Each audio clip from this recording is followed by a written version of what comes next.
Good afternoon to those on the East Coast. Happy lunch for those Central, and good morning to those on the Mountain and West Coast. So today we are going to be jumping into another Smith.ai Master Series where we'll be talking about AI. It is the most popular topic out there in the industry, in the marketplace right now.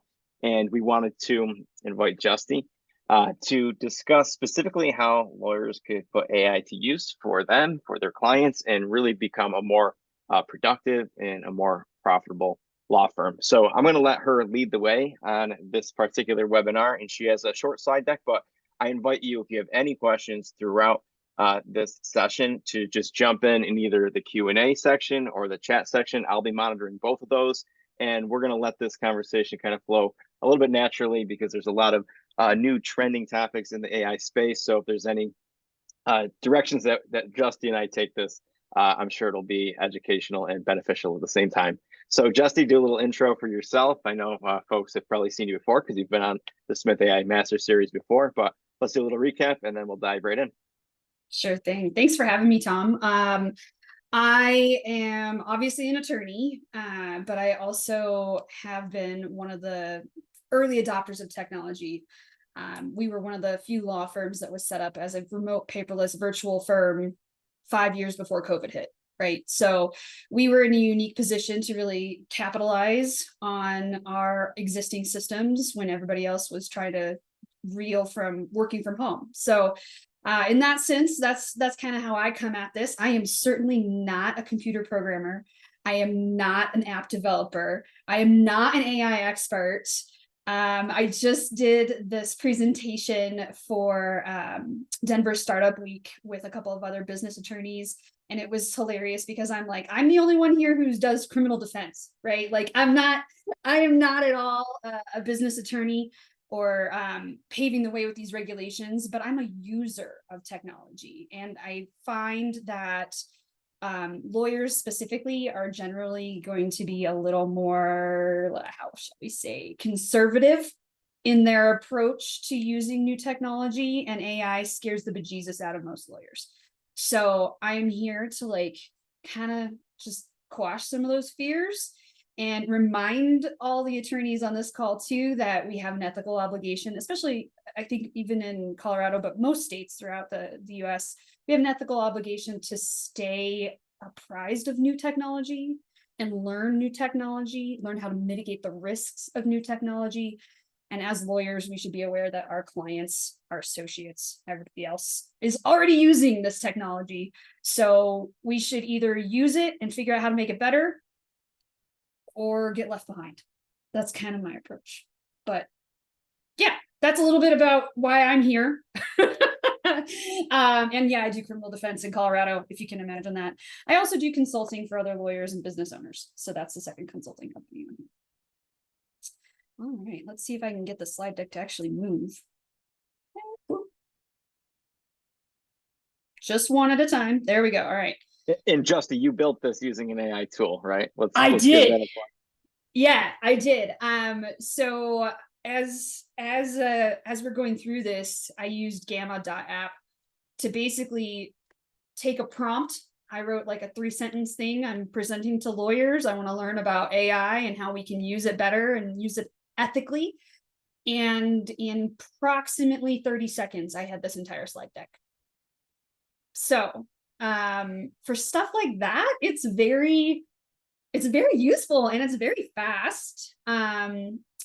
It does help with efficiency. That's probably my number one thing here, right? Like if you're using AI tools, you're probably not even aware that you're using some of them, right? Like my VoIP, it gives me a transcript, VoIP, Voice over Internet Protocol phone system. So my phone app gives me a transcript with to-do lists every time I get off a phone call. And people don't even think about it, but that's AI. And when you're thinking about Siri and Alexa and Google, we're talking about AI. So it's pervasive already. I mean, I have a smart thermostat right there, right? So it's there, whether you're using it or not, the people around you are. And there are some security risks with that, but definitely some increased efficiency. Yeah, I think that the definition of AI can be kind of ambiguous depending on who you ask and who's answering the question. But I like what you just said about how some of these tools and these software use AI, but you don't necessarily envision them as an AI first tool. So you've already become, comfortable with your Google Analytics or maybe your Zapier, which we can talk about those a little bit more as we go on. But these tools that are very popular, very powerful business tools do rely on AI in order to compile data, synthesize data, output things that are much more user friendly, depending on whatever it is that you're trying to use it for or perform.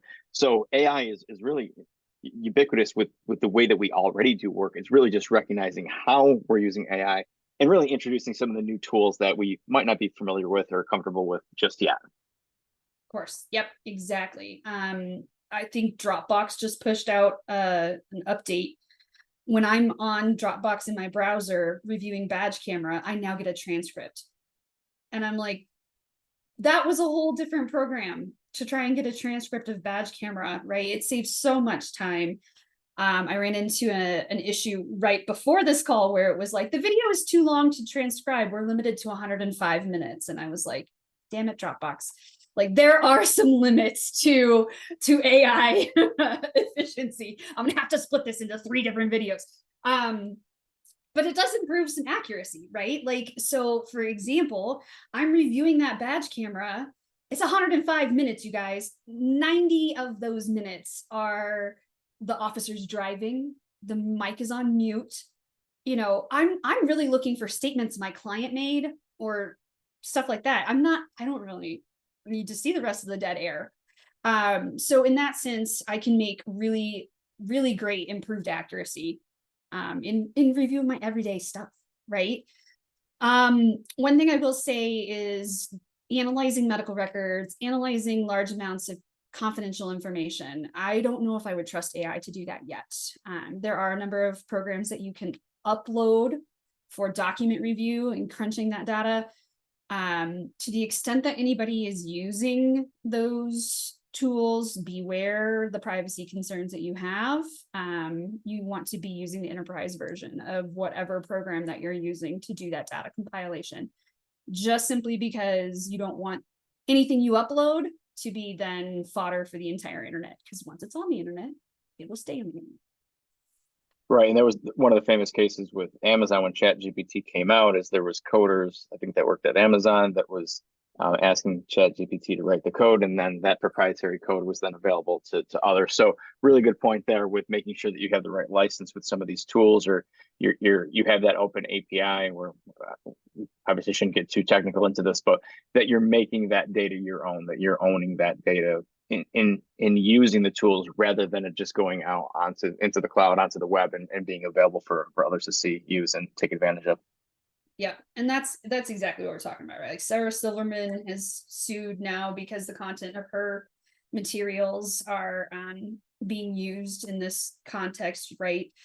We have a number of celebrities in that same boat where they're talking appropriation of their faces and likeness, artistic composing artists' work. There we go. And there's all kinds of privacy concerns anyway, and anytime you're using somebody else's data. But the big thing is, if you're using this to generate your own content, which I definitely love generating content with like ChatGPT and that sort of stuff, I'll just put on the bottom generated with OpenAI, right? Like open source information. And so then it's a little bit of just a disclaimer, right? Some other things here, though: better client service. I have not exactly done direct client service with ChatGPT. Like, it still comes through me, you guys. So I'm still filtering this information and making sure it's accurate, it's correct, it's right before I generate it, or after I generate it, before I turn it over to the client. So some of this stuff, though, we're doing client deliverables. Client signs with us. One of the first questions we get is, how can I modify the restraining order in my case? Well, let's talk about your restraining order. What does that mean? In 5 seconds, I can put a prompt in and I can generate one PDF that I can give to every single one of my clients that has a protection order. And it's like, this is what the rules say about protection orders. It took me, I do one of those for like bond arguments, one of those for what a preliminary hearing is. It took me maybe 15 minutes to do like 30 of these deliverables that we trickle out over the life of the case. It would have taken me days to do the same amount of content from scratch. And I have this content in my head, but it's just so much faster. And so in that sense, it's really helped me provide that better client service, because I can give them the information that I know is accurate, because they're going out there and confusing my law degree with their Google degree. So yeah, I mean, it's a nice way to save some time, get clients the answers that they have questions to, and really help them from the start. And that's Justie, that's just on the client services. And obviously a lot of folks on the line are going to be managing small or solo law firms. So they need to be doing their sales, their marketing, their website building and management, and think about the content that you need on the advertising side, the social media side, the web copy side, all of the things that you produce content for. That's not even related to clients, but it's related to potential clients as people are trying to find your site, find your material, and it can be leveraged from a sales and marketing capacity like crazy. That's usually what Smith.ai talks about AI through the lens of, but it's helpful on both ends. Yeah, and I can be like, draft me a blog post about this, this, and this, right? And increase the keyword density for this. And it'll go back and revise that with ChatGPT. It's a wonderful service. George had a question, I think I see here, that he was concerned about the information entering in as a prompt becoming public information. Yes, the short answer to that is yes. So if you put in, draft a letter to my client, John Smith, about how the damages evaluation for this personal injury case is going to be X, Y, and Z, right? Not only does ChatGPT and the internet now know that you have a client named John Smith, which is a violation of your ethical responsibilities, but it also will now know what the damages are and what you're asking it. That's why it's helpful to use the enterprise versions. The paid for versions have a little bit more of a firewall. You can control more of that, but the short answer is yes, it does become public information. So I don't ever put client names in there. That's the easiest way to avoid that. You can always generate that letter without putting the client's name in there. So I'll often put things like, pretend you're a seasoned criminal defense attorney from Colorado writing a blog post or writing a letter to a client with an average 7th grade reading level about X, Y, or Z, right? And so it eliminates legalese, which is nice for a lot of us who have that struggle. We spent so long learning legalese, why wouldn't we speak in it? But it's super nice to be able to just take that entire letter, entire post, and just cut and paste portions of it, rewrite pieces of it, shorten this, and do it all manually when I put client information in. I still advise people, if I'm doing content like that or letters like that, that this was partially drafted by an AI source. The problem becomes protecting your intellectual property. If it's not human generated, there's some IP concerns if you're drafting bigger things like books or stuff like that using these AI tools. Yeah. So another thing here is cost savings, obviously. Those of us who are old enough to remember when they still taught how to do legal research in books, like actual printed hard copy books. Real books, actual books. Real books. I had to learn that. Westlaw and Lexis changed the world with that in that sense, but like this is the next iteration of that. I'm really excited to see the Westlaw case text merger happen, and I'm kind of interested to see what happens with Cora there. But some of the predictive stuff that they're putting together is just mind blowing. Like I can't remember the other ones, but there are several who can predict the judge's ruling, what a jury's verdict will be, damages award. They'll predict what opposing counsel is likely to argue. I mean, it's fascinating how this stuff is out there. And that's based on public documents that are in the internet. So Yeah. And where's Oh, that referencing? It's just trying to reference uh, data that exists inside of these large data sets, and looking at what those rulings were and what those cases looked like, and how they actually turned out in order to basically project or prescribe what's going to happen in the future in this particular case, right? In this particular yeah. instance. Yeah, exactly. Like 80% of the time, the judge is fine for this in this situation, for the insurance company in this situation, right? It's it's wild. So I'm excited to see what can happen with it. I'm taking it with a grain of salt for a little bit. Yeah. You know, similar to Daniel's question here in the chat, I'm keeping an eye on it too, as you can tell. But there have been cases where someone has filed a brief with fake cases in it generated by ChatGPT. I am not aware of a surefire way to ensure that the research you get from ChatGPT is only real without going and doing the site checking yourself.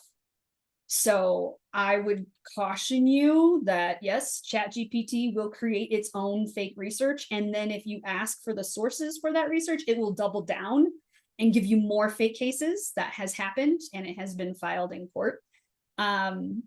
So yeah, just you got to be very, very cautious before you use it in the end product for legal research. Because obviously everything on the internet is true, clearly. Including all the fake cases that ChatGPT can crawl. That's the best way of looking at it too, is using not just ChatGPT, but really any of these tools as an assistance, as a guide, as a time saver. It's to make you more productive, but it certainly can't replace yet, and maybe never. You know, that's a position that Smith.ai has taken, is we rely on our human live agents to support and work with AI, but it's not going to be where AI totally replaces them, because there's still too many nuances. There's still too much involved in human to human interaction where you need, you know, that human added layer, and we can't rely totally on AI. And you're seeing it in your space as well, even if it's solely just for validity reasons and accuracy reasons. Eventually, the validity and the accuracy is going to be improved, right? Mm-hmm. Even then, AI is not going to replace an attorney. Mm-hmm. 9 Mm-hmm. times out of 10, the reason that I am hired is because I am empathetic, I'm supportive, I make clients feel better. The computer can't really do that. Mm-hmm. And I mean, we make the joke, right, that lawyers should have had therapy degrees. I definitely should have a master's in social work to do criminal defense, you guys. I'm not gonna lie, but it is always going to be a service. We're not selling the product, we're selling our service to our clients. Mm-hmm. And the way I look at this is lawyers have always been a sponge. We've taken vast amounts of information, processed it, and put it in a digestible format for our clients, the courts, juries, or other people to understand. That's still what we're doing. We just now have a lot more information that we can filter through one step before it gets to us. And then we still choose how to use that information. So lawyers are never going anywhere. I would love to tell you that I would be obsolete in 5 years, but I don't think it's going to happen. We don't want that to happen. All right, Daniel No. just had this really great question from Daniel. Doesn't ChatGPT have to be trained in legal concepts in order for it to be to effectively create legal writing, et cetera? Who trains it? And that doesn't need to be specific to even legal concept. Does it need to be trained is the question that's being asked, and who trains it? I think you just hit the nail on the head. Who trains it? All of us, right? Like if you're thinking about ChatGPT, it learns from all of us. It's the algorithm that is learning, and every time somebody puts something in there, it is learning. It's going to increase the access that it has over years and years, right? As more information is available out there, we're never going to have less information on the internet.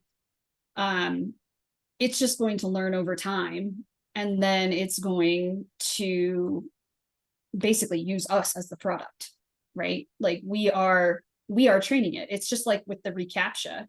We've been training AI by clicking those fire hydrant pictures for years and years and years, right? Like it's totally true. I'm waiting for the day when they have really obscene pictures on there. That'll be fun. Yeah. One of the differences though between ChatGPT and an open source tool versus an enterprise or a private AI tool is that level of training, or where that training comes from, or how that training is performed, is going to differ. So as an example, Yes. Smith.ai, we have our own AI. We're tapping into public models, but once we bring that in through API, we're able to train that in a very customized way. So that way the outputs become specific to the the person that's chatting with one of our agents, for example, and that's not going to be a public conversation that's now available, because we're bringing that through API into our own corridor essentially, and Yeah. that becomes much more customized to how we want to train that model. But that's different than ChatGPT, which is publicly available, free to use, and that's why they're able to take and ingest all that data from all of its users and repurpose it in really any way, shape, or form that they feel is appropriate based on the inputs. Yeah, yeah. There are a couple of bigger law firms that are literally developing their own internal AI similar to that. Yep. And it's just going to take some time. Those are firewalled off, they have some access. It's like an internet versus an intranet. Um, but yeah, there are some things you can do to really train your own tools if you're in that developer space for sure. And I know Smith is for sure. Um, Obviously we're talking about ChatGPT, which is a natural language processor. We have legal analytics. We've talked about those as well, helping lawyers to make those decisions. And then document automation. We haven't really talked too much about document automation. What I will say is it's 95% there, right? Like we're still getting fake cases, that sort of stuff. But ChatGPT or any of these other tools, it's no different than a client of mine using LegalZoom, right? We're still going to end up with that. This was clearly generated by an AI tool. Now let me fix it for you. So yeah, Tom, what do you think? Yeah, I think that there's always going to be that layer that exists where it requires either manual training, like we just said, if you do have the chops to bring that in and manually train it, or have that level of customization so it's specific to whatever it is that you're trying for it to perform, but also that layer of supervision. And supervision is a very common, popular, needed term in the AI space, and that can really come in the form of supervising the data models themselves, like we just said, in the terms in terms of training it, but also it's exactly what we just said in terms of supervision of looking at the data and adding that human layer in order to correct it, adjust it, massage it, whatever the case is, because it fully can't operate on its own yet, where you put it in, it comes out and it's ready to ship. It's just not there. It's not there yet. And like you've been saying, it probably won't be there because there is that needed layer of lawyers to actually be involved. Yeah. Really good question here from Tony. Let's go into this. What is your Yeah. opinion on first steps to get a skeptical law firm starting to use ChatGPT and AI so they can begin to use it safely and get comfortable with it? Also, do you have an AI ChatGPT use policy that you are using? And if so, would you be able to share it? Sure. Yeah. So first steps to getting a skeptical law firm to use ChatGPT or AI tools. Um, First of all, you have to make sure your lawyers aren't using WordPerfect and generate, things in real, actual computer typing. If anyone has a typewriter, just give up. Just give up. If they're still dictating, just give up. Right. But what and by dictating, I mean into a recorder that then the tapes go to a secretary to type up and print off so they can redline and then dictate changes again. You're just never going to win that one. I would say first steps to making inroads with a skeptical law firm, though, marketing. Use it for marketing first and easy. It's the easiest way to do it to start off with. That content for public blog posts, it's not legal advice. You've already got disclaimers on there. This is legal information. It's not unique to you. We don't represent you. Generated by ChatGPT, right? It's an easy, low-hanging fruit way to get in. And once somebody sees the value there, right? Like generate a blog post for me about revenge porn, right? Like that's a new area of law. And go crawl and I'll tell ChatGPT where to crawl for the content. Go crawl the current state of Colorado's House bill, Senate bill, whatever, to get this information. It's fantastic to have that info and have it readily available, where it would take so long to get it otherwise. So your first inroads, probably marketing. They're already, spitting out information that is for general public consumption anyway. So that's where I would start. I think that's probably the best place to start as well, because it's a lot lighter weight, lesser importance of content. Any of that website content, you can use these as guidelines. I'm sure that you're doing email marketing. A lot of you probably have been creating content on your own personal LinkedIn channels. That's become a really, really hot platform for lead generation and brand building.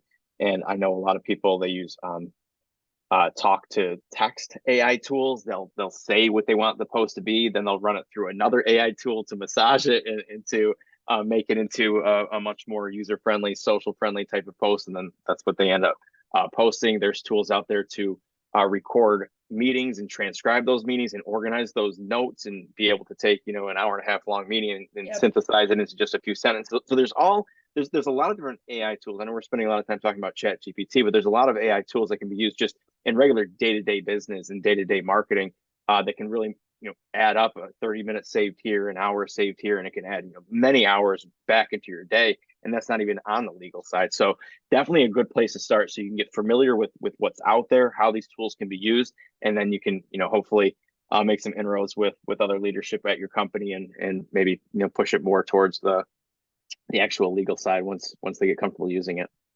Yeah, and I would say, do something like a Gamma.app free presentation and be like, I did this entire presentation in 30 seconds, and actually do one so they can see how fast it is. It'll blow your mind. And so stuff like that is super persuasive. In terms of like the AI use policy, I had ChatGPT draft my AI use policy. Pretend you're a small law firm trying to ethically use ChatGPT and other AI tools.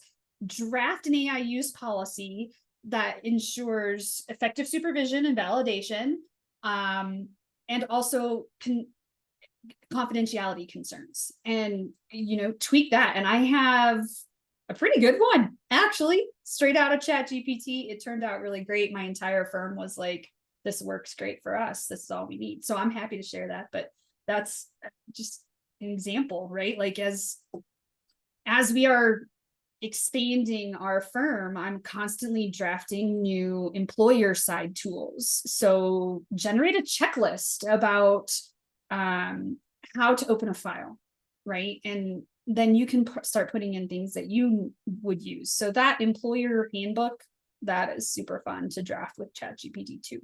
So the managing partners who are doing some of this stuff can save a lot of time if there are other places that you can. I mean, Gusto's using AI, they are. Smith's using AI, Dropbox is using AI, right? So yeah, I'm happy to share that policy anytime anybody needs it. And one of the things that was important that you said is those prompts, another buzzy word that everybody keeps using, because that's actually what you put into these systems. But the prompts are really important because it's going to be able to recall what had existed earlier inside of the back and forth, that conversation that you're having with the chat bot. So as you're saying, pretend you're this type of person or this type of client or this type of business. Give it to me in only 1,000 words, or in the case of like a tweet, give it to me in 200 characters, or whatever the case is. Provide those guidelines and those restraints so it knows how it's writing it, the tone that it's writing it, who it's writing for, the format, the length, the style. Like all of these things can be controlled through the prompt. And it doesn't have to be even in the same prompt. It's going to give you something. Now have it correct it based on this target audience, then have it correct it based on this format, then have it correct it based on this length. So all of these prompts can help continue to shape what the output, the final output, is going to look like. Yeah. And Daniel's question here about, we talked ChatGPT, but there are other products out there. I kind of use the ChatGPT just as a catch-all phrase, right? But yeah, there are a number of different technology providers.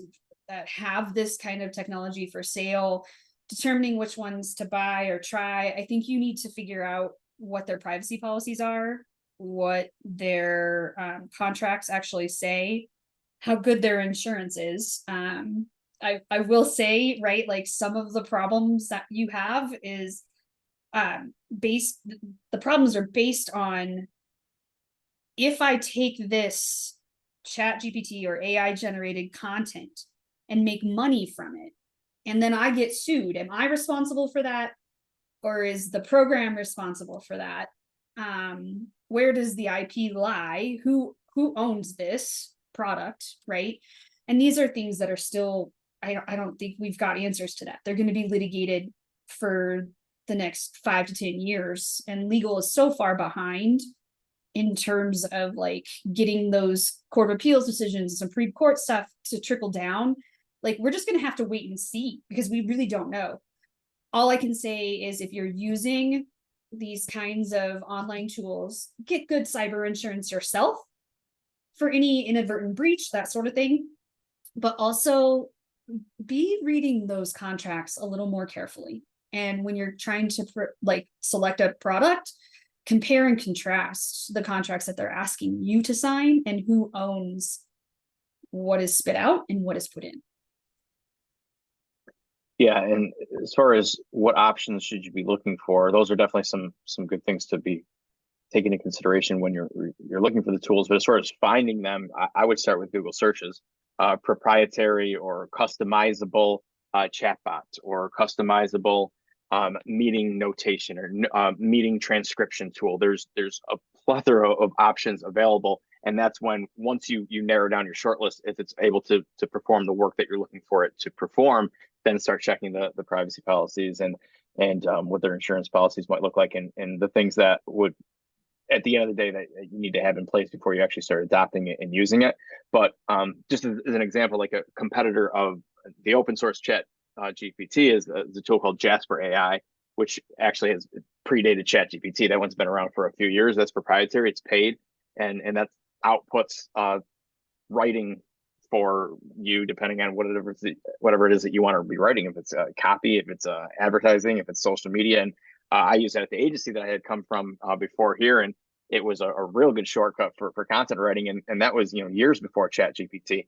They've been doing it for a while, but that is proprietary. It's behind a paywall, and I doubt, I'd probably have to check into what their privacy policies look like, but I doubt that that's going into the open source network that chat GPT is, and they're probably not the same exact type of thing. And I found a lot of these providers too will give you a free trial period of their premium product, because they want you to purchase the higher priced version as well. To the extent that they don't, ask for a dummy account for 30 days to play with it and see if it does work for you. And I make a spreadsheet, because I'm a data geek, down to like, is this ROI worth it, right? That's the undergrad and accounting to come out right there a little bit. But yeah, compare and contrast everything on them and see which one you're comfortable with. That's all it's going to come down to. And then it's going to change in 5 months anyway.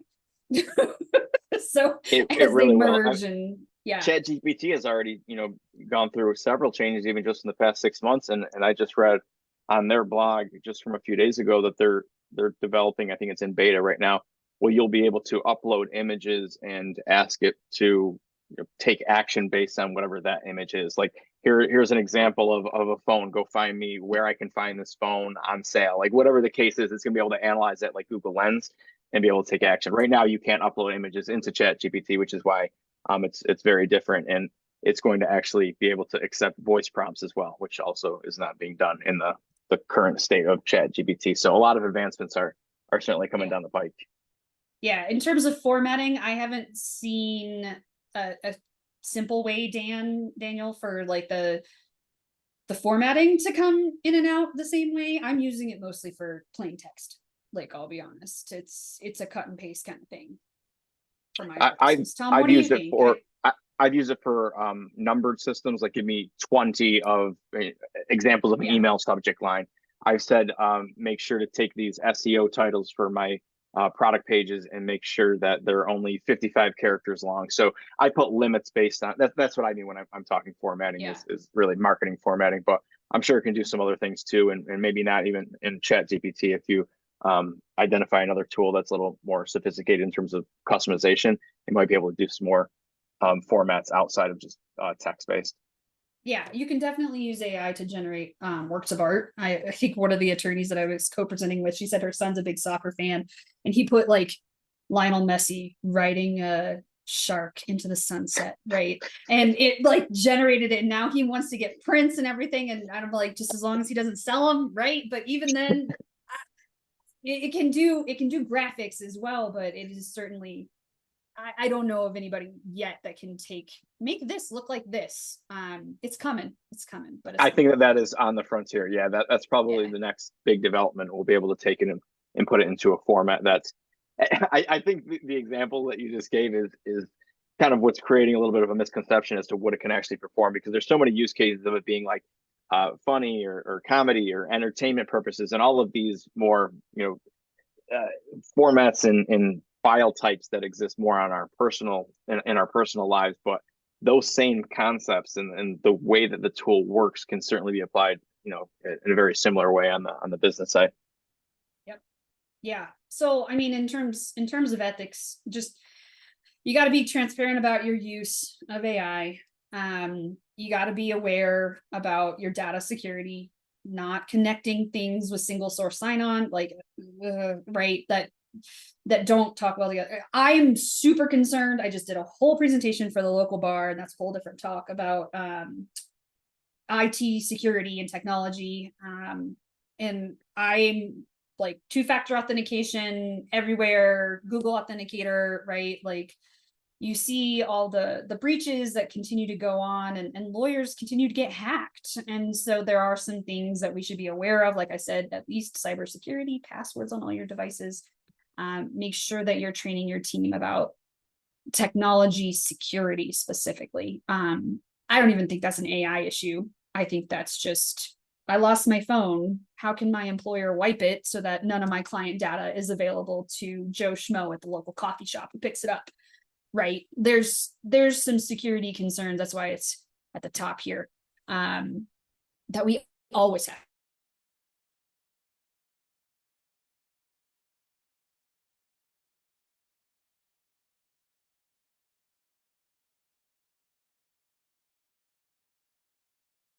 To be concerned about as lawyers, my stuff. Right? I don't want that stuff crawled finding the internet. I don't want my staff to have to see it unnecessarily. There's some things I'm doing to really try to restrict those more sensitive files.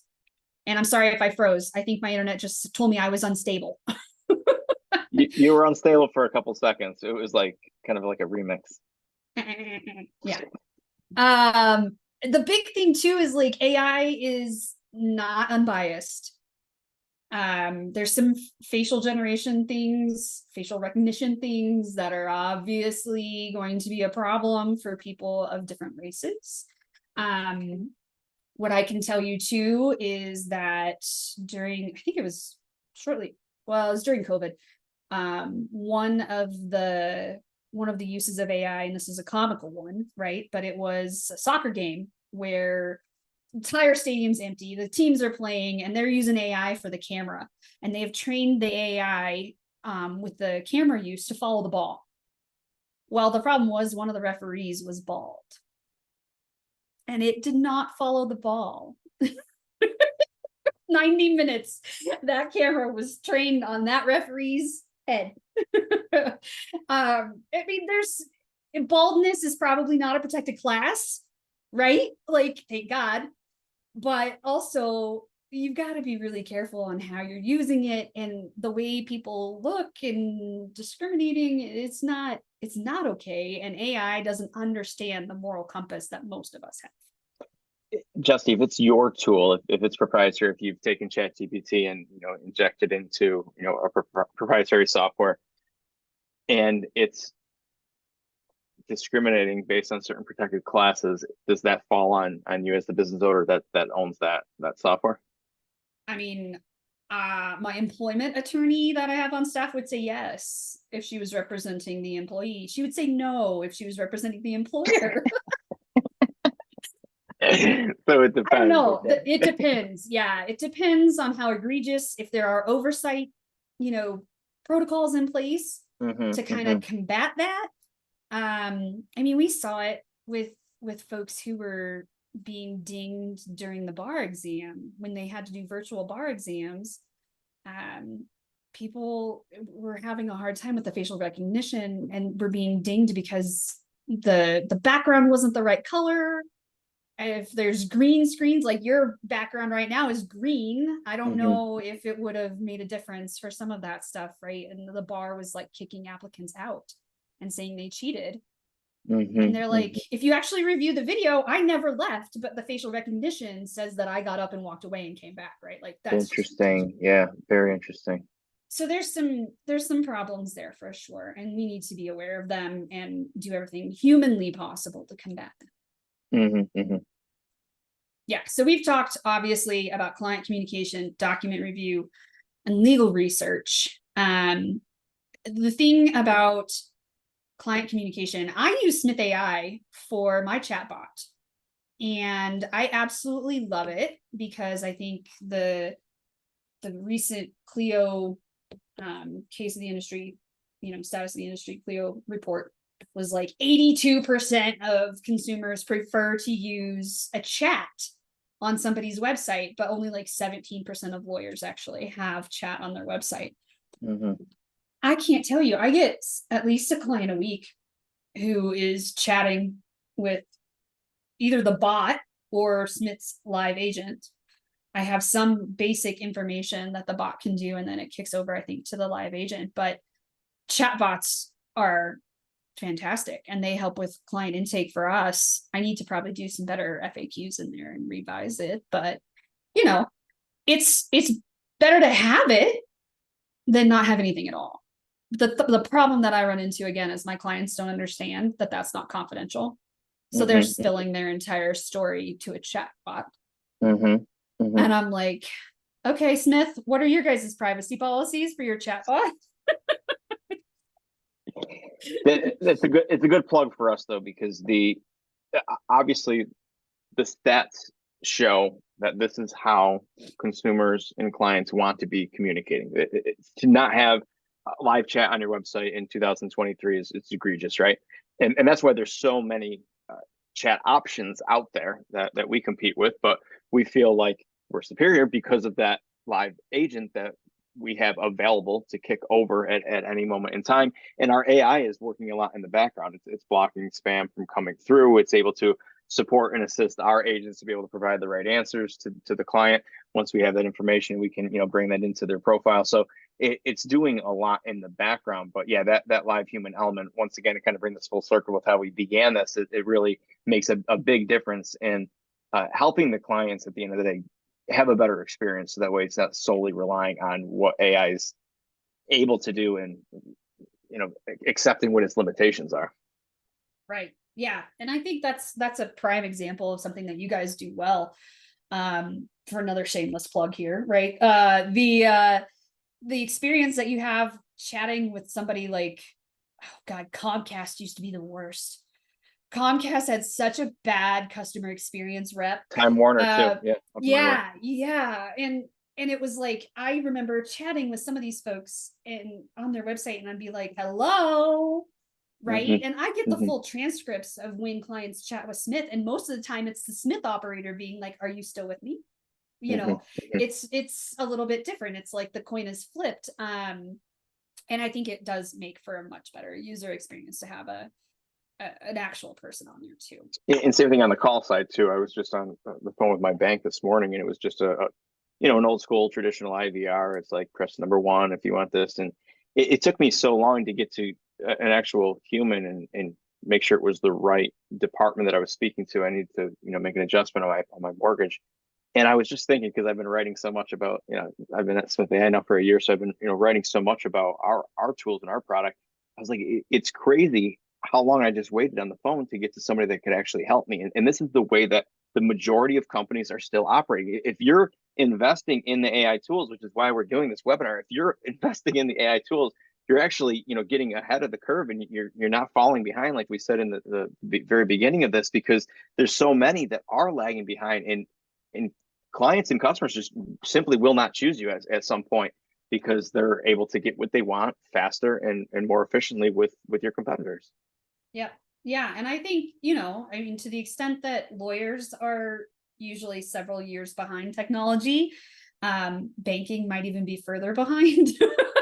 I see that because my husband is like a senior VP for a bank. So like he's been at several banks and I know way too much about the banking industry. But I mean, that's exactly what it is, right? It's the customer experience, it's the value that you provide, and it's the service. Again, it's not the product, right? For an example, from the banking industry, my husband was in private banking during the PPP loans. And if you can remember taking out PPP loans, especially business owners in the group, right? It was a very different process from one bank to another. I own 3 companies, so I have 3 different banks. At that time, I had 3 different banks. And so I had done PPP for 2 of them. One I didn't, I just kind of suspended, but for 2 of the companies, I did PPP with a major national bank and my local community bank. And you know what's crazy is the local community bank, the small one, did so much better. Like I did one online application. I'm sure it wasn't AI generated. But the major bank on the other end, I could tell you because one happened to be working there, they were processing things manually using like a DOS system. It was insane. And he was like, I'm staying up until 2 a.m. just processing PPP applications. And I'm like, I've already gotten funded within 24 hours with this small community bank.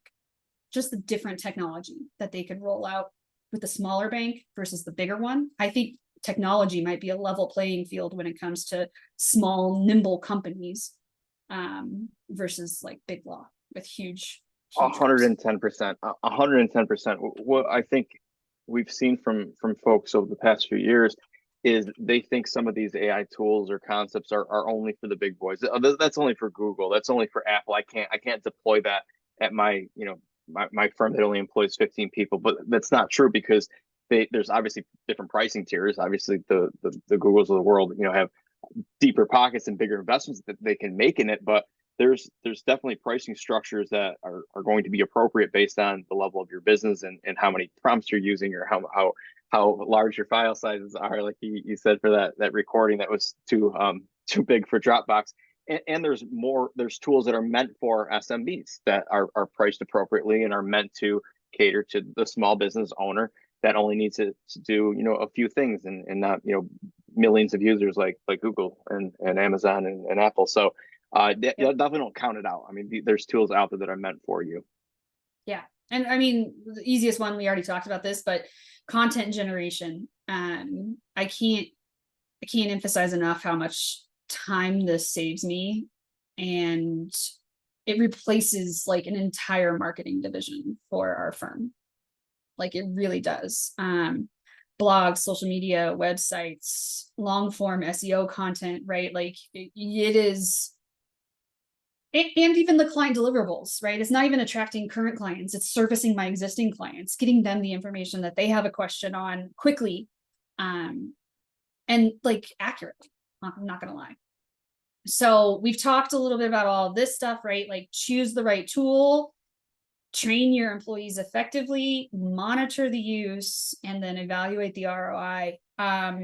There are a couple times, like I said, that this is going to change so quickly. It's going to be a matter of months sometimes before something is obsolete. I've had an AI tool that I'm already discontinuing because we upgraded, right? And so as kind of these platforms are developed and acquired, Westlaw, case text, right? You're going to end up seeing, I mean, the big boys are going to come to play. Like they're not going to just let this pass them by either. Lexis, Westlaw, they're going to be in there. Google and Bing. I mean, Bing is basically ChatGPT, right? Like at this point.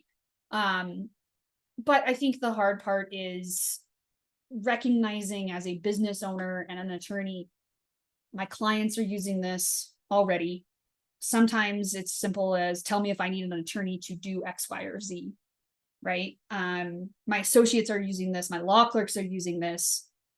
I can't imagine my 6-year-old coming up through school and not having to draft a book report. But it's happening. He's gonna get the Cliff Notes version of whatever book he's assigned to read in 30 seconds on an AI tool, and then he'll have the entire book report. I need a 10-page book report. Give him a couple minutes. It'll be done, right? And so, like, how, as it gets better, how do I monitor the use? And right now, I can tell if something's generated by AI, especially my marketing company. When they send me stuff, it's generated by AI. I'm like, okay, yep, this is the same call to action you had last week, right? Like, come on. But I don't think it's going to be easy in 6 months, a year from now, to figure out what book report my 6-year-old drafted versus ChatGPT. It's better today even than it was in January, whenever ChatGPT became publicly available. I've noticed a significant increase in its accuracy and the level of how much I need to change when it gives me an output. It's crazy, and it's only been a few months. It is. Yeah, I went from. As I look at it, I'm like, man, that's good. Yeah, I couldn't have written that fast or that well, and I'm a certainly not lawyer that fast. No, I type faster than I write, or I type faster than I talk, and I still can't keep up with it. Close. Fast. So, yeah, I mean, the big thing is protecting your clients, being conscious of how you're using it, what the end product is meant for, and getting good insurance, because there are going to be lawsuits. You just hope you're not one of them. So the ethical component of this is do everything you reasonably can to protect yourself and your clients. This is the AI policy component, right? Like, it's important that you have an employee handbook. If you have more than just you, right? Even if it's just you might want to document this. If you're solo, if you document how you're using it, right? Like, your malpractice insurance is going to love you.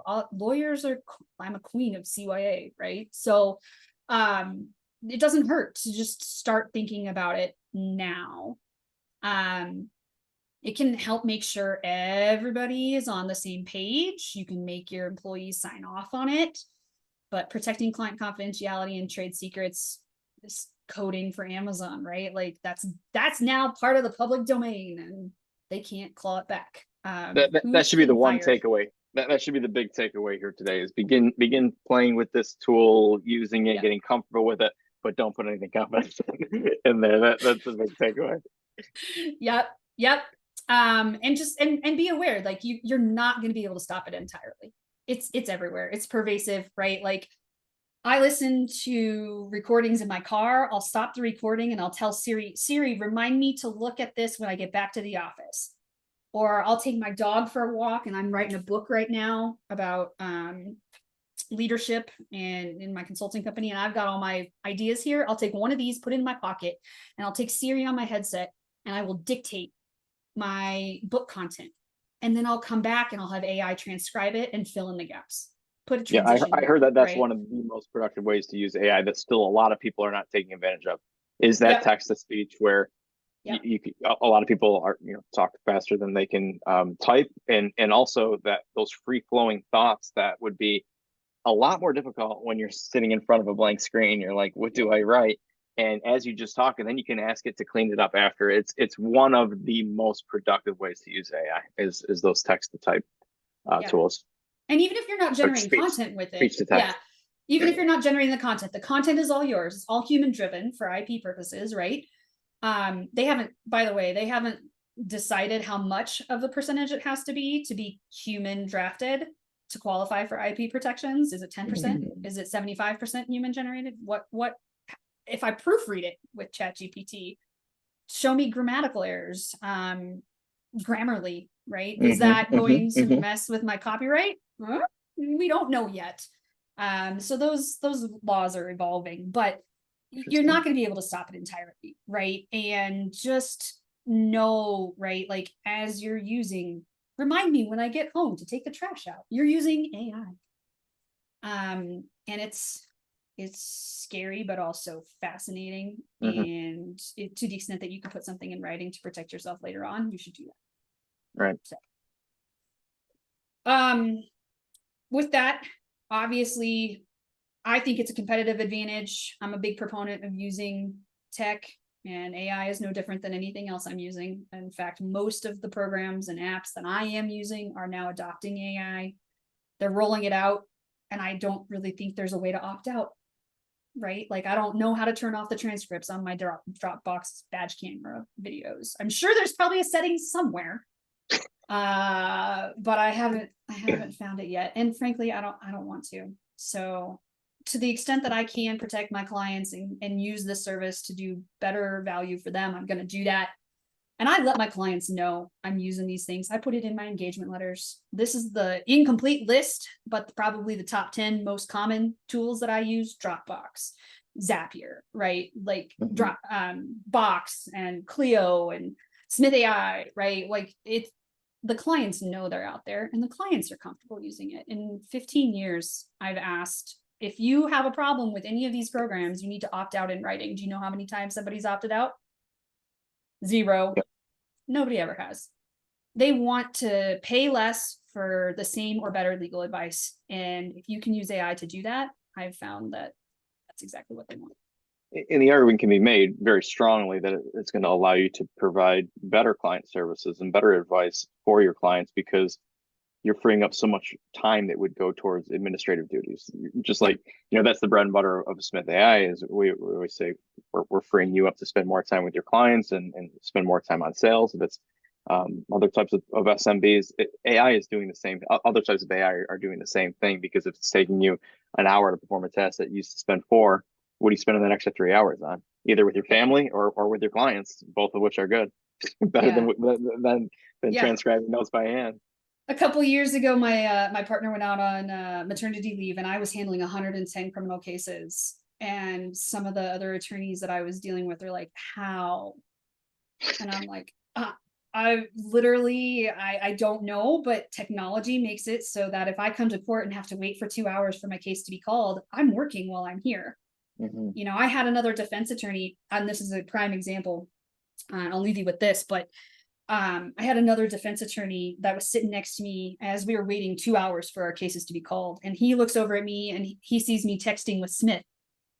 And I was requesting a callback on a lead that had come in, and Smith had texted me while I was sitting in court, right? I can't answer the call, right, but I could see that there was something that needed to be handled, and I requested a callback right there. And the other attorney looks over at me, he's like, "What are you doing?" And I'm like, "Well, I'm responding to leads that have called my law firm since I've been sitting here." And he's like, "I'm playing Angry Birds." Okay. And you're billing your client for it, I'm sure. So, man. And man. that was before COVID. So just by way of example, right? COVID has changed things. It's made things a little bit easier, but that's still the kind of competition that we're talking about. And I'm always going to be able to serve more clients than the guy who's playing Angry Birds. Angry Birds. That's a great note to wrap this up. Justie, really appreciate all the insight. I know some of the folks probably sitting on this webinar have probably heard a little bit about ChatGPT, maybe a lot. Hopefully this gives them an even deeper appreciation for what its capabilities are, and looks at kind of the landscape of what else is out there even beyond ChatGPT. So once again, this is part of our master series at Smith.ai, where we meet with industry experts and leaders. We talk about technology, sales, and marketing, and help SMEs really grow their law firms and their small businesses and take it to the next level. So follow us at Smith.ai, and we will be having other future webinars on similar topics. Thanks, Justie, and thanks for everyone for attending today. Thank you for having me again. Really enjoyed it.